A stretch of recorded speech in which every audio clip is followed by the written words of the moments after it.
जय हिंद साथियों, मैं पूजा चौहान ट्रिकी एकेडमी में आपका स्वागत करती हूँ। पिछली क्लास में हमने फिजिक्स से रिलेटेड या भौतिकी विज्ञान से रिलेटेड कुछ क्वेश्चंस किए थे। हम जो क्वेश्चंस करवा रहे हैं वो आपको टॉपिक वाइज करवा रहे हैं। पहला हमारा जो टॉपिक था वो था भौतिक राशियाँ और उनकी विमाएँ, ठीक है, या और उनके मात्रक। तो अब हम अगले जो क्वेश्चन हैं, जो हमने 20 क्वेश्चंस करवाए थे आपको, उसके आगे के कुछ क्वेश्चंस अब हम कंटिन्यू करेंगे।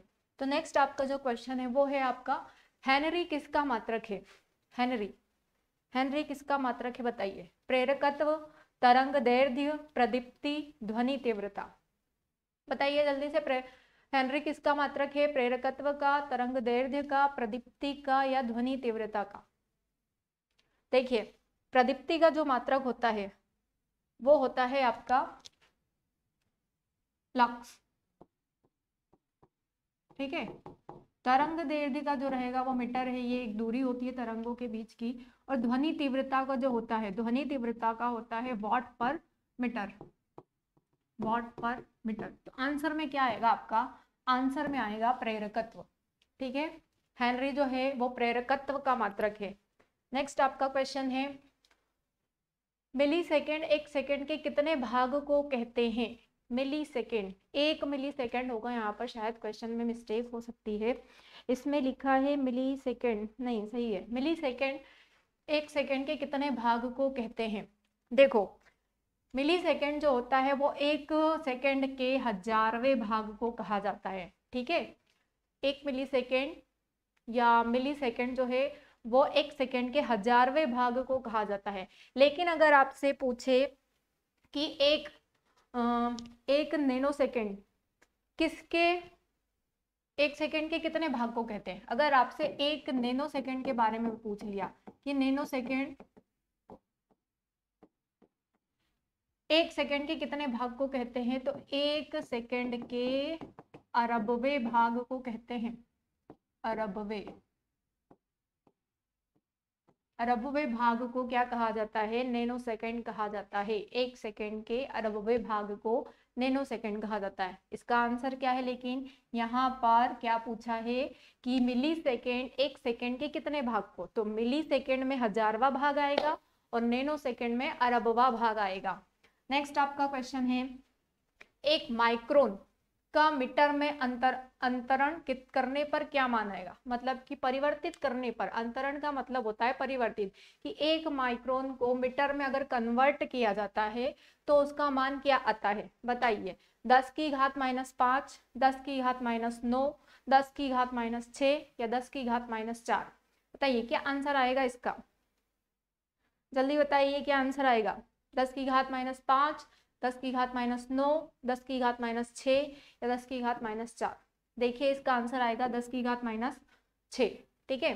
नेक्स्ट आपका क्वेश्चन है, डायोप्टर किसका मात्रक है? डायोप्टर किसका मात्रक है? नीचे से शुरू करते हैं। ज्योति फ्लक्स जो होता है, ज्योति फ्लक्स का मात्रक मैंने आपको बताया था ल्यूमेन होता है, ठीक है। प्रकाश तीव्रता, प्रकाश तीव्रता का मात्रक क्या होता है? और दीप्ति किसका मात्रक होता है? प्रकाश तीव्रता का मात्रक मैंने आपको बताया था कैंडेला, ठीक है। और जो दीप्ति होती है वो ज्योति तीव्रता, ठीक है, ज्योति तीव्रता का मात्रक होता है, ज्योति तीव्रता। तो बचा क्या, क्या बचा आपका? लेंस की क्षमता। तो डायोप्टर जो होता है लेंस की क्षमता का मात्रक होता है। नेक्स्ट आपका क्वेश्चन है, कंपन प्रति सेकंड किसका मात्रक है? आवृत्ति का, तरंग दैर्ध्य का, प्रतिरोध का, विद्युत धारा का? क्या आंसर आएगा इसका? देखिए, विद्युत धारा का जो मात्रक है वो होता है एम्पियर,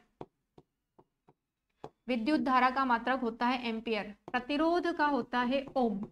और तरंग दैर्ध्य जो होता है वो मीटर में होता है, क्योंकि ये तरंगों के बीच की दूरियां होती है, तो इसमें क्या आएगा? मीटर। इसीलिए इसका आंसर क्या आएगा? आवृत्ति, ठीक है। क्या आंसर आएगा इसका? आवृत्ति। कंपन प्रति सेकंड किसका मात्रक है? आवृत्ति का। नेक्स्ट आपका क्वेश्चन है, निम्न में से किसका विमेय सूत्र आवेग के सूत्र के समान है?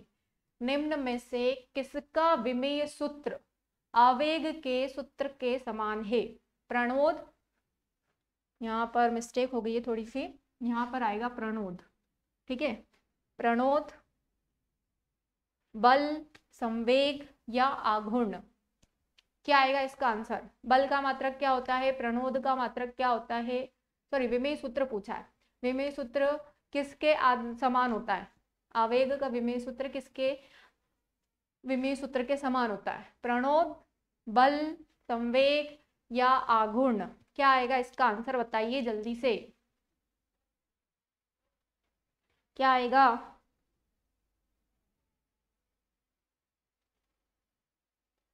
देखिए प्रणोद का जो विमेय सूत्र होता है वो होता है ml t इनवर्स, बल का होता है ml t इनवर्स 2, संवेग का होता है m1 l1 t इनवर्स 2 और आघूर्ण का होता है ml t inverse sorry ml square t inverse 2। तो आंसर में क्या आएगा? आंसर में आएगा आपका संवेग। संवेग और आवेग का जो विमेय सूत्र है वो समान होता है, संवेग और आवेग का विमेय सूत्र समान होता है, ठीक है। नेक्स्ट क्वेश्चन, आंधी के आगमन से पूर्व बैरोमीटर में पारा स्तर कैसा रहेगा? सामान्य स्तर से नीचे जाएगा, सामान्य स्तर से ऊपर जाएगा, सामान्य स्तर से ऊपर नीचे जाए बदलता रहेगा या परिवर्तित होगा, ठीक है। तो जब भी आंधी तूफान आती है, बैरोमीटर क्या है? बैरोमीटर से मौसम संबंधी घटनाओं की जानकारी प्राप्त की जाती है। तो बैरोमीटर में अगर आंधी तूफान, अगर मौसम में आंधी तूफान आता है तो बैरोमीटर का जो सामान्य स्तर है वो नीचे गिर जाता है, तो इसका आंसर क्या आएगा? नीचे गिर जाएगा, ठीक है, फर्स्ट आंसर आएगा इसका। और ऊपर कब जाता है? जब जब बारिश वगैरह या एकदम खुला मौसम, बारिश वगैरह की संभावना होती है, तब क्या होता है? पारा नीचे की तरफ ऊपर की तरफ जाता है। नेक्स्ट क्वेश्चन आपका क्या है? एक प्रकाश वर्ष किसके सर्वाधिक समीप है? एक प्रकाश वर्ष किसके सर्वाधिक समीप है? सबसे पहले तो एक प्रकाश वर्ष बराबर होता क्या है? तो एक प्रकाश वर्ष बराबर होता है 9.46 इंटू 10⁻15 मीटर।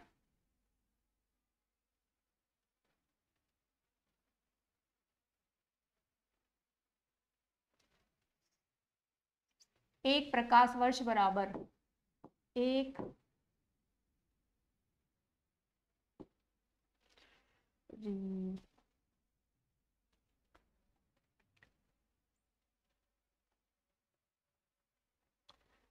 एक प्रकाश वर्ष बराबर होता है 9.46 इंटू 10⁻15 मीटर। तो दिखाइए यहाँ पर आपको क्या शो हो रहा है? 10 टू द पावर क्या आ रहा है? 8 आएगा, 12 आएगा, 15 आएगा या 20 मीटर आएगा? तो 10 टू द पावर 15 मीटर आएगा इसका आंसर, ठीक है। नेक्स्ट आपका क्वेश्चन क्या है? नेक्स्ट आपका क्वेश्चन है तापमान का एसआई मात्रक निम्नलिखित में से क्या है? एसआई मात्रक पूछा गया है तापमान का। देखिए तापमान का एसआई मात्रक जो होता है वो होता है केल्विन, ठीक है। और इसको प्रदर्शित किससे किया जाता है? इसको के से प्रदर्शित किया जाता है। अगला आपका जो क्वेश्चन है वो है खाद्य ऊर्जा, जो भी आप खाते हैं और खाने से बनने वाली जो ऊर्जा है वो किस इकाई में मापी जा सकती है?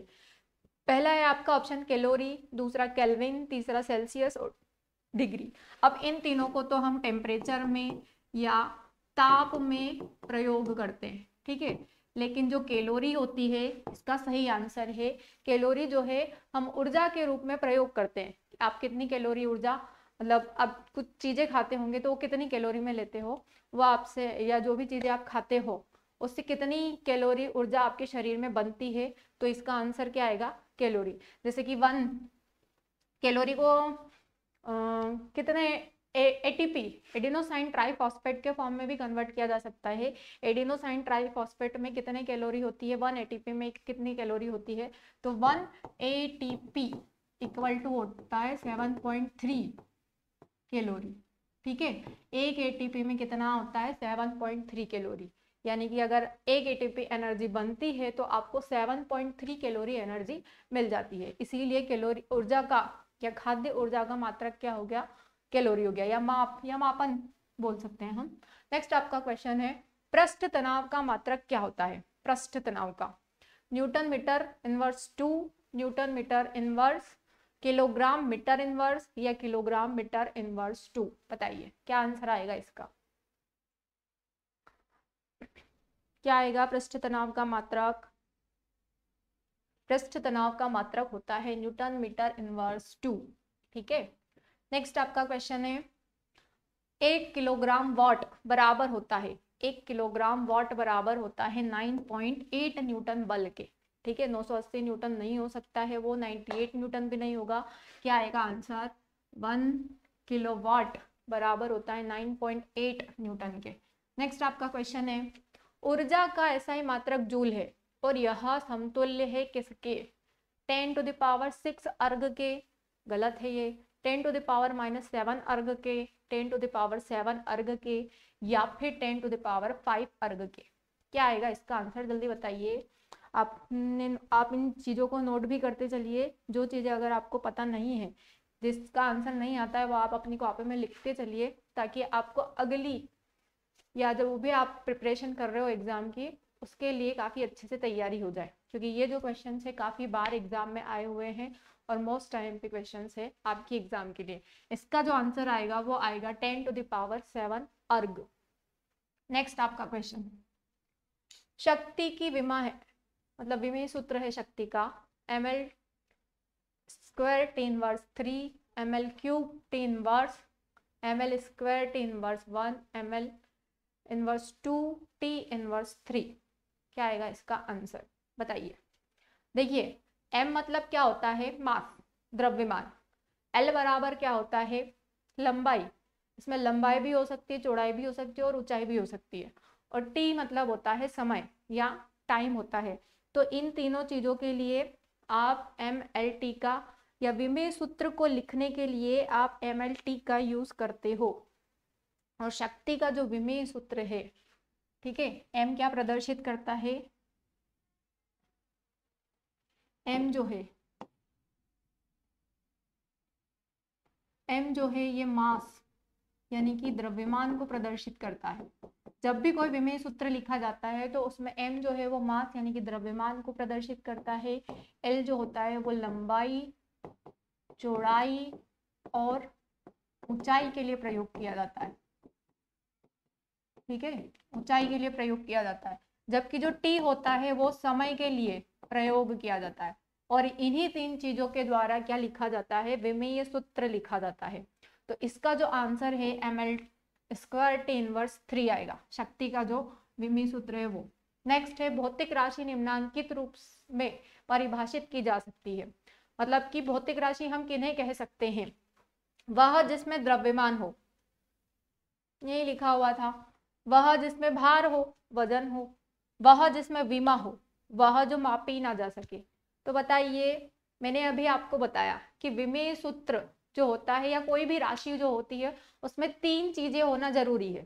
कौन सी 3 चीजें? एक तो होना चाहिए m यानी कि द्रव्यमान या मास जिसको हम कहते हैं, दूसरा होना चाहिए उसकी लंबाई, चौड़ाई, ऊंचाई यानी कि l, और तीसरा होना चाहिए समय या t। ठीक है, तो अब देखिए भौतिक राशि किसमें है? जिसमें द्रव्यमान हो। क्या ये संभव है? नहीं है, तो इसका आंसर ये नहीं होगा। वह जिसमें भार हो, अब इसमें भी एक ही चीज बता रहा है, क्या ये संभव है? नहीं है। वह जिसमें विमा हो, ये तो संभव है। वह जो मापी जा सके, ये भी संभव नहीं। क्या आएगा इसका आंसर? वह जिसमें विमा हो। कोई भी विमा या कोई भी राशि हो, विमेय राशि हो, तो उसी को क्या कहा जाता है? भौतिक राशि कहा जाता है।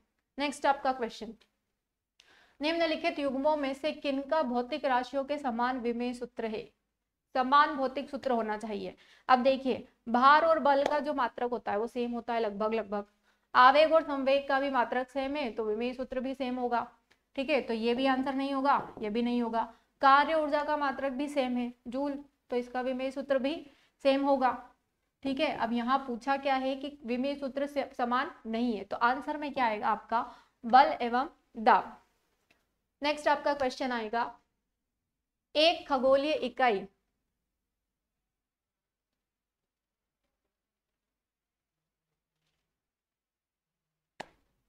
एक खगोलीय इकाई औसतन बराबर होती है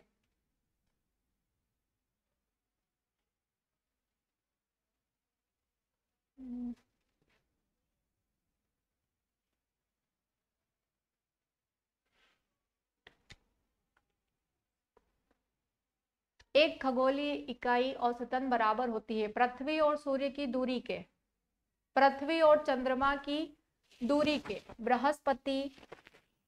बृहस्पति और सूर्य की दूरी के, या प्लूटो और सूर्य की दूरी के। अब बताओ एक खगोलीय दूरी हम किसे कहेंगे? एक खगोलीय दूरी वो होती है जो पृथ्वी और सूर्य के बीच की दूरी होती है, उसी को क्या कहा जाता है? खगोलीय दूरी कहा जाता है। ये जो होती है पृथ्वी और चंद्रमा के बीच की दूरी, इसको कहा जाता है चंद्र दूरी। क्या कहा जाता है इसको? चंद्र दूरी कहा जाता है।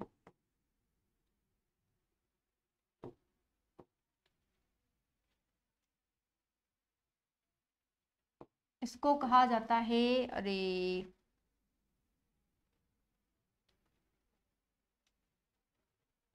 पृथ्वी और चंद्रमा के बीच की जो दूरी होती है उसको कहा जाता है चंद्र दूरी। ठीक है। बृहस्पति और सूर्य के बीच की जो दूरी होगी ये दो प्रकार से होगी। अगर दूरी अधिकतम हुई दूरी तो उसको क्या कहेंगे, और न्यूनतम अगर दूरी हुई तो उसको क्या कहेंगे? न्यूनतम दूरी हुई तो उसको क्या कहेंगे बताइए। देखिए अधिकतम दूरी होती है तो उसको कहा जाता है अपसौर। क्या कहा जाता है? अपसौर कहा जाता है, अपसौर। और न्यूनतम होती है तो इसको कहा जाता है उपसौर। ठीक है। प्लूटो और सूर्य के बीच की दूरी क्या कहलाती है? प्लूटो और सूर्य के बीच की दूरी क्या कहलाती है? तो प्लूटो और सूर्य के बीच की दूरी पेरीहेलियन कहलाती है। क्या कहलाती है? इसका जो आंसर आएगा ये आएगा पेरीहेलियन। ठीक है। तो आंसर में क्या आएगा? खगोल दूरी किसको कहा जाता है? पृथ्वी और सूर्य के बीच की दूरी को ही खगोल दूरी कहा जाता है। पृथ्वी और चंद्रमा के बीच की दूरी को चंद्र दूरी कहते हैं। बृहस्पति और सूर्य के बीच की दूरी को, अगर दूरी अधिकतम रही तो उसको अपसौर और न्यूनतम रही तो उपसौर कहेंगे। और प्लूटो और सूर्य के बीच की दूरी को परिहेलियन कहा जाएगा। ठीक है। नेक्स्ट आपका क्वेश्चन है, एक पिकोग्राम बराबर होता है। अब पिकोग्राम है तो पिकोग्राम का मतलब क्या होता है? पिकोग्राम मतलब किसी का द्रव्यमान हो सकता है।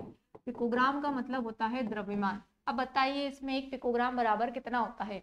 तो एक पिकोग्राम बराबर होता है 10⁻12 ग्राम। नेक्स्ट क्वेश्चन है आपका, एक बेरल का मतलब अब आप बहुत सारे लोगों को पता ही होगा कि जो भी ईंधन के रूप में, कच्चे तेल के रूप में जो प्रयोग किया जाता है, जैसे पेट्रोल वगैरह हो सकता है, तो उसको उस एक बैरल में कितने लीटर होता है? पूछा गया है कि एक बैरल में कितने लीटर होता है।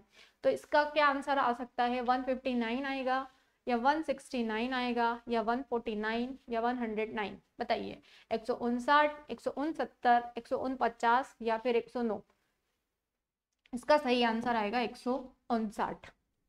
नेक्स्ट आपका क्वेश्चन है, एक फैदम जो होता है किस में यूज किया जाता है? फैदम पानी की गहराई को मापने में, पानी की गहराई मापने में फैदो या फिर यूज करते हैं ना फेदोमीटर, उसी तरीके से फैदम होता है। तो फैदम जो होता है पानी की गहराई के लिए यूज किया जाता है, उपयोग किया जाता है। आपसे पूछा गया है कि एक फैदम बराबर कितना होता है? 1.61 किलोमीटर, 1.65 किलोमीटर, 1.80 किलोमीटर, या 1.85 किलोमीटर? क्या आएगा इसका आंसर?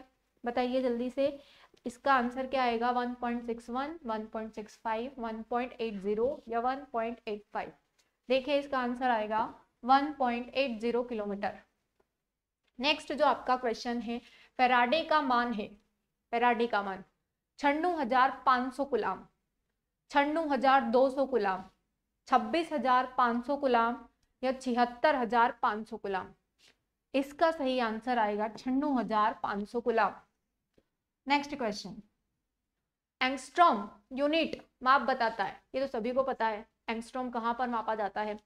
देखिए समय के लिए हम क्या प्रयोग किया करते हैं, सेकंड का, ठीक है। तापमान के लिए हम किसका प्रयोग करते हैं, केल्विन का, सेंटीग्रेड का, सॉरी डिग्री सेल्सियस का, कुछ भी हो सकता है वो, ठीक है। फ़ारेनहाइट का भी यूज कर सकते हैं कहीं कहीं पर।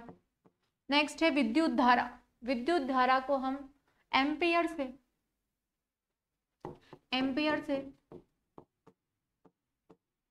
एम्पियर के द्वारा मापते हैं।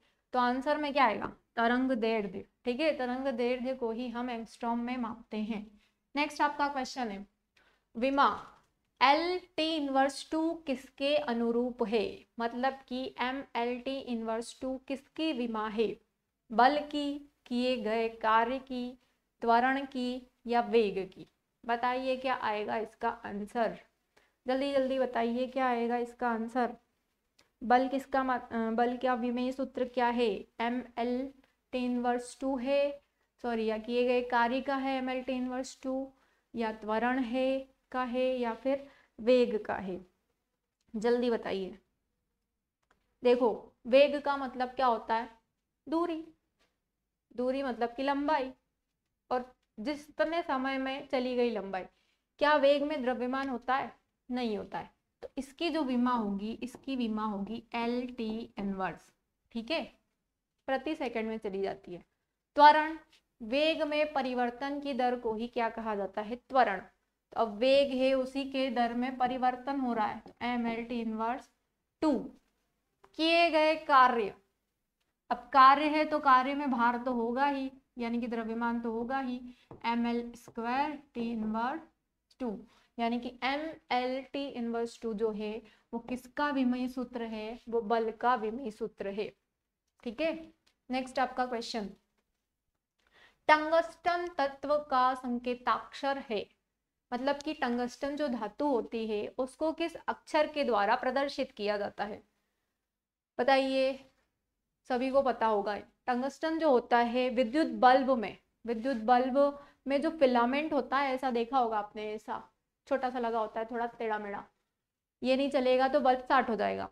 तो ये जो है ये टंगस्टन धातु का बना होता है। टंगस्टन जो धातु है इसका जो मेल्टिंग पॉइंट है, गलनांक बिंदु है, काफी उच्च होता है, लगभग 34,048 या 44 के बराबर होता है, ठीक है।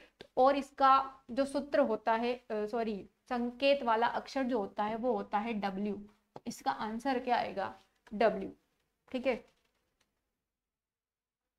चलिए आज के हमारे क्वेश्चंस कंप्लीट हुए। अगर आपको हमारे क्वेश्चन सारे अच्छे से समझ में आए, सारे क्लियरली आपको उनका आइडेंटिफिकेशन सारी डिटेल मिल गई है, तो प्लीज़ हमारे चैनल्स को लाइक एंड सब्सक्राइब कीजिए। मैं पूजा चौहान ट्रिकी एकेडमी से, जय हिंद साथियों।